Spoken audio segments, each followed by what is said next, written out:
my girl, my girl, talking about my girl. That shit go hard though. They're like, hey yo, man, what's good, YouTube, man? It's your boy, Mickal Naps, aka Mr. Nappy Hair Boy. In today's video, man, we got the story of Mad Max. If you're new, man, hit that like button, subscribe, and share, man. We're on the road to 800 subs, man. Let's go and get into it, though. Mad Max was one of G Herbo's closest homies, and a rapper.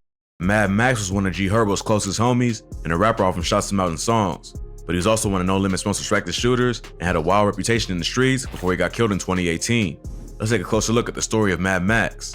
All the info in this video is alleged. RIP to those who lost their lives. Mad Max, also known as C Money or Killer Chris, grew up on the east side of Chicago.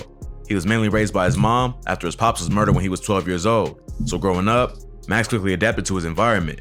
Max was from No Limit, a set of renegade Black P Stones who merged with the Muskegon Boys, a renegade set of the GDs, to form NLMB. He also had multiple brothers, uncles, and cousins who was well-respected members of NLMB. Some say he was related to two well-known No Limit members named Mally and G Manxkey, but it's unconfirmed if they was actually blood brothers or just grew up together. Either way, they all came up together with G Herbo and Lil Bibby, who are the two most famous rappers from the gang. Since they're made up of renegade sets, NLMB are known to be famous rappers from G Herbo, yeah, but Lil Bibby, it's not really a rapper. Lil Bibby is really like a producer. Isn't it a little bit like a producer? For almost everyone on the east side, but they also a large gang with more structure than some of the other sets in Chicago. They seem to have more OGs around to guide the younger generation, which has helped the gang survive, even though they have so many enemies. The main sets that No Limit beefs with that's relevant to this story are Lakeside, KTS, and Black Mob. Black Mob are mainly Black P Stones, and Lakeside are mainly GDs, but they're both allied and beef with NLMB. KTS is an alliance between a bunch of different sets, including members of Lakeside and Black Mob, with well-known members like KTS Dre and Von. Mad Max was one of NLMB's most active members, and also one of KTS's most hated ops. He was put on by his uncles and other older dudes in his hood on how to move in the streets. But like many kids who was respected in Chicago that ain't have another hustle like rap, Max eventually got out of control, and it led to his own death. At the time Max was coming up, No Limit was locked in a heated war with Black Mob. Early on, the two gangs was cool with each other, but a dispute over territory eventually led them to beefing. In 2000, so Mad Max was like the shooter. Like if they went to go on a drill, then they'll part called Mad Max. Is that what I'm getting? So pretty much if they want to go do something, boom, they'll part call him because was like the best shooter. 2009, a dude from No Limit named Vito was trapping in Black Mob's territory without checking in or paying tax. So, a member of Black Mob violated Vito for not showing the proper respect. The leader of No Limit at the time told Vito to get payback on the dude who violated him. So, Vito ended up shooting at the dude in front of his family, which was a major violation of their laws. This led to a dispute. Oh, that's the reason why No Limit was beefing with the niggas? Just because he didn't show respect? Between No Limit and Black Mob, which resulted in Vito getting... Do you see how this shit happens? Like, somebody gets beat up, somebody gets killed, and then the beef and war starts right there. And that shit could have been handled, that shit literally could have been handled, like, differently. It literally could have been handled differently, but, you know, it's different, so, I mean, shit. It literally could have been handled differently. But it's just really crazy, though. Shot. Vito's death set off a wave of retaliation. I mean handled differently, meaning they could have caught the fade and then just made it with each other. You know what I'm saying? They didn't do that. Come on. Asian shootings that created beef between the two gangs. At some point during this beef, a member of Black Mob in Lakeside named Dio was murdered while walking down the sidewalk in the 8100 block of South Manistee Avenue. It's not clear who murdered Dio, but it's been rumored that Mad Max was involved. This would be the first in a long series of murders that Max allegedly committed. In 2010, Max was locked up for an alleged shooting, but there ain't much info because he was still a minor at the time. Not long after that, he was back on the streets and looking for revenge. Over the next few years, Max lost several of his OGs from No Limit, including his blood uncle. In November 2011, White Folks, one of the leaders of No Limit, passed away. He died after being shot by members from Lakeside in 2006. A lot of NLMB members looked up to White Folks, including Mad Max, so his death was a major loss to the gang. A few months later, there was an assassination attempt on a group of No Limit members that left 2 dead and several others injured. They was all standing on the corner. Damn, bro, assassination? Damn, like, what are you trying to do? Kill the damn president? Fuck. Outside of a liquor store on the 2500 block of East 79th Street when someone drove by and started busting shots with a Tech 9. 5 members of the group got hit and 2 ended up dying. NLMB Rock and Alamo sadly lost their lives, and 3 other members sustained serious injuries but survived.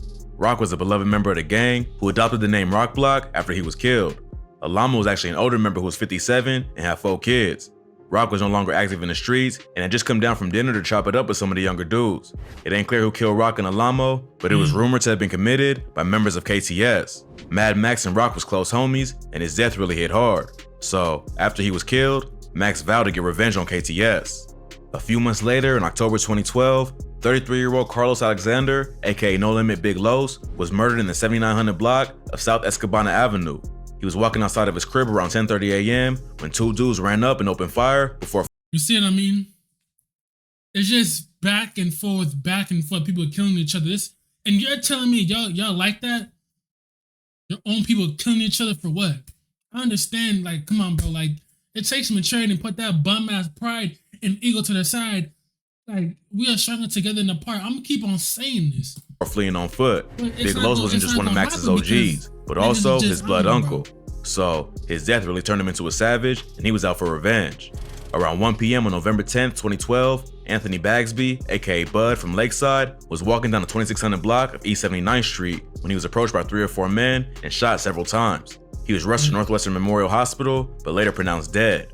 A memorial for Bud was held on a corner near where he was killed. Friends and loved ones admitted he was a known gang member, but also a mellow guy who just hung around the wrong crowd. No one was arrested for Bud's murder, but it was rumored to have been committed by members of What? That don't make you. That said he was a known gang member, but hanging out with the wrong crowd. If you're a gang member, you're always gonna be hanging out with the wrong crowd unless you get out of that, maybe go to school or move out, something like that, move out of state. NLMB, including Mad Maxx, who was out looking for ops after the murder of Rock and Alamo. Plus, it's been rumored that Bud was present for the murder of Big Los, Max's uncle. But Maxx ain't stopped there. He kept seeking revenge for all the people close to him that he lost. On April 4th, 2013, a Lakeside member named D'Angelo Simmons, aka Lolo, was walking down the street with another man not far from his home when 2 gunmen approached him and opened fire. Lolo was shot in the chest and rushed to Northwestern Memorial Hospital, where he was pronounced dead later that day. According to friends and family, Lolo was out shopping for a family trip and was walking home when he got shot. A family friend said he was a good kid who was just in the wrong place at the wrong time. Police never identified the man who was with Lolo when he was killed, but it's been rumored that it was another member of Lakeside named Mac Main. Mac Main was allegedly one of the dudes who was in the car that fired at members of NLMB the day Rock and Alamo were killed. No one was ever arrested for Lolo's murder, but according to rumors— The thing is, how do they know who is like killing their homies or killing the people that's in the gang? How do they know the exact person that killed them? 'Cause I know streets talks, but how do they even really know like that's like the person that, you know, saying that? It was Mad Maxx who shot Lolo while Mac Main ran away. G Herbo was supposedly with him when it happened and chased after Mac Main, shooting him in the leg. But this is an unconfirmed rumor because Mac Main never went to the hospital and was never identified by police as the person with Lolo when he was killed. Both Bud and Lolo was respected members of Lakeside. Members of No Limit often use their deaths to mock their enemies, talking about smoking on Bud and Lolo in songs and on social media. This only turned up the war between Lakeside and NLMB. But the summer of 2013 was also a wild time in the war between No Limit and Black Mob. Around that time, No Limit lost 2 members, Simo and Tracy, but they was quick to get their revenge. In June 2013, 24-year-old Jordan Jefferson, a member of Black Mob, was shot in the head in the 2400 block of East 75th Street. He was pronounced dead on the scene by the Cook County Medical Examiner. A pastor at a local church, Reverend Isaac Whitman, said that Jordan was helping him earlier that day, carrying supplies into his office. He attended service afterward, but said that he wasn't certain about joining the church. Jefferson and Whitman's son then walked to a corner store. The pastor heard 3 shots, then looked up and saw Jordan laying on the ground. Allegedly, it was Mad Maxx and a group of other dudes from NL. Damn, he said the pastor looked up and damn. NLMB who saw Jordan and ran up on him, shooting him 3 times. So Maxx was just racking up bodies, and that was allegedly his 3rd murder in less than a year. On August 10th, 2013, NLMB took a major L. 3rd murder in a year? Yeah, see you. I mean, it is kill or be killed. For losing a respected member named Kobe. Jacoby Heron, aka Kobe, was shot and killed outside of a McDonald's in the 2400 block of South Oglesby Avenue. Kobe was close to G Herbo, who talked about him in interviews and even named a mixtape after him called Ballin' Like I'm Kobe. Just before he was killed, Kobe was chilling with Herb and some other NLMB members on the block shooting dice, but suddenly decided he wanted to go home. They offered him a ride, but he said he'd rather walk. But just a few minutes after he left, they heard gunshots and ran down the block to find Kobe dead on the street. See, then they're probably plotting the whole time because they're probably plotting. They're probably plotting to kill one of them, bro. Because there's no way he walked home and boom, boom, boom, gunshots. So they're probably waiting there for a long time, waiting to see who they can catch lacking. To be honest, bro, that's what it seemed like. This internet really seemed like they were really just looking for somebody to get caught lacking, and then Kobe, unfortunately, R.I.P. He was the one that got. No one was ever arrested for the murder, but it's rumored it was KTS Vaughn and another dude named Pasto. Kobe was a well-loved member of NLMB, so his death was a major loss to the gang and only increased attention. After that, they was on the hunt for Vaughn and Pasto, but before they can get to him, Maxx allegedly took out a member of Black Mob for the second time that same year. Around 10 a.m. on August 13, 2013, a 34-year-old man named Eric Chisholm was killed by a shooter in a passing SUV on the 7400 block of South Colfax Avenue. Chisholm was standing with at least one other person when a light-colored SUV drove by and let off shots. He was rushed to Northwestern Memorial Hospital, where he was later pronounced dead.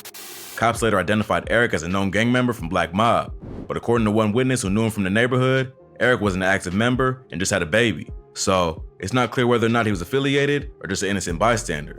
No one was arrested for Eric's murder, but it's rumored that Mad Maxx may have been involved. NLMB was still out for revenge over the death of Kobe. By the end of the year, they got what they was after by taking out one of his alleged killers, Pasto.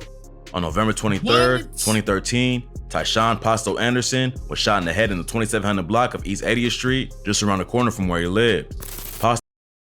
Damn, so they probably knew.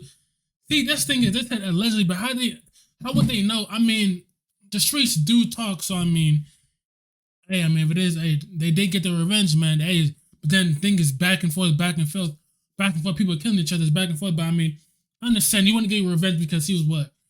He was he was most loved from the gang. No limit. Pasto was standing in the hallway when someone started shooting. He was rushed to the hospital in critical condition, but pronounced dead around 11:50 p.m. Police said Pasto was a documented gang member. A family member said he was a typical teenager who liked playing video games and messing around with electronics. He was struggling in school and was looking into alternative education programs. But man, come on, I understand that's your family. Come on now, bro, stop fucking lying. Why the family say that shit? If you can tell he was in the streets. It's probably if they said he was documented a gang member, then he was in the streets. I understand families don't really want to see that part of the family member or son, you know what I'm saying? But I mean, it is what it is. Feel me? And sometimes it does fall on the parents because the parents didn't really do their job.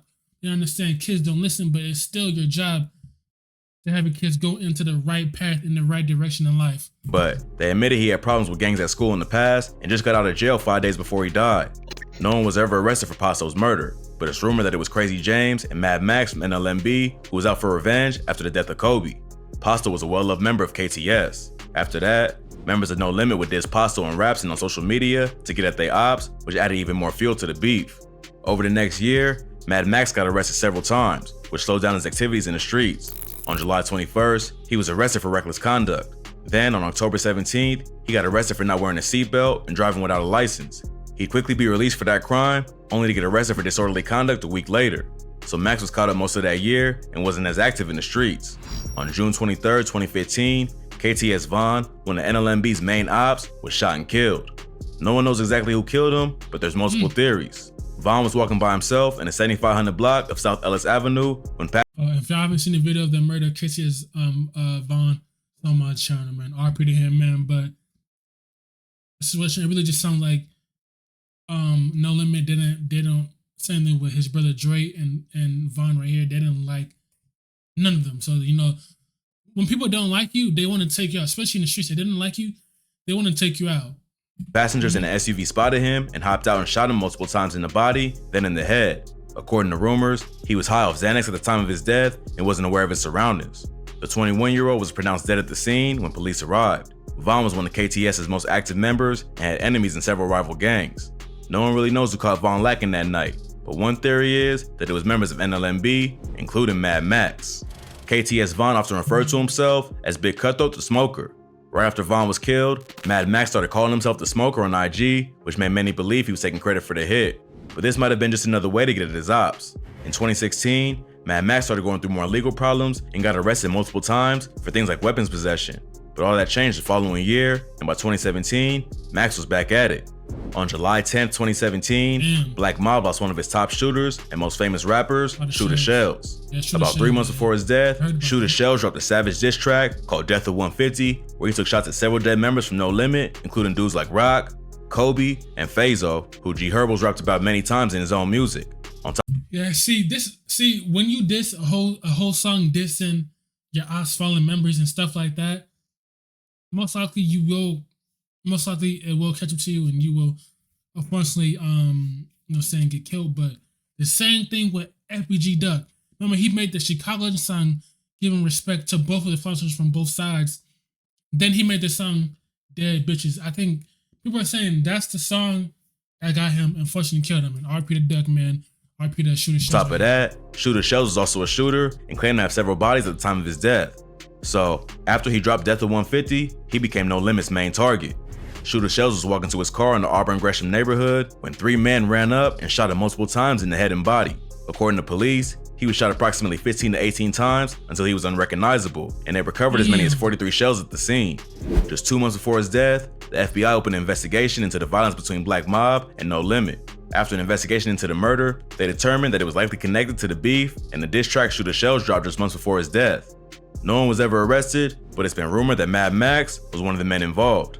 Years after his death, a police report identified Maxx as one of the primary suspects in the murder. But before the police could catch up to him, the streets got him first. On August 3rd, 2018, Maxx was moving into a building in the 7600 block of South Kingston Avenue. While outside, he allegedly spotted an op from... I don't care, bro. Y'all still in Chicago. You telling me you couldn't move out of Chicago? This is what I don't get, bro. You stay in the hood. I mean, that is true. You live by the streets, man. You gonna die. Lakeside and quickly ran toward the building to escape, but he didn't get away and was chased down and shot twice, once in the stomach and once in the arm. Maxx was found slumped over in the courtyard and rushed to the hospital in critical condition. At first, it seemed like Maxx was gonna pull through.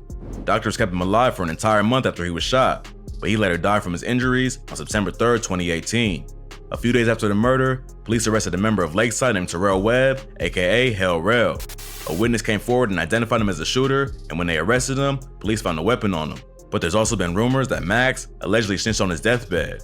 While he was in the hospital, slowly dying from his injuries, police came to his room and questioned him about the shooting. Supposedly, they convinced Maxx to provide a videotape statement identifying Hell Rel as the killer. This tape was never used in court, and Hell Rel was later released due to lack of evidence. But the rumor that he snitched put dirt on Maxx's name. Many of his ops claim he put in all that work in the streets, only to have it all mean nothing because he snitched. Whether or not Maxx actually snitched has never been proven, but members of No Limit still honor him and give him his respect as one of their most active members. Like many dudes who got respect in the streets, Mad Maxx ain't no one to hang it up. If he hadn't got killed, he probably would have just kept going until the feds caught up with him. But in the end, he made himself too much of a target, and it was only a matter of time before all the dirt he did came back around to him. I mean, that is true though, man. RP to Mad Maxx. See, the thing is, if he snitched, I feel like his own people in the gang, No Limit, probably would have discredited him. But come on now, it's rumors and shit like that, so we don't really know. But yeah, that's it for the video, man. Like, subscribe, share, man. Yeah.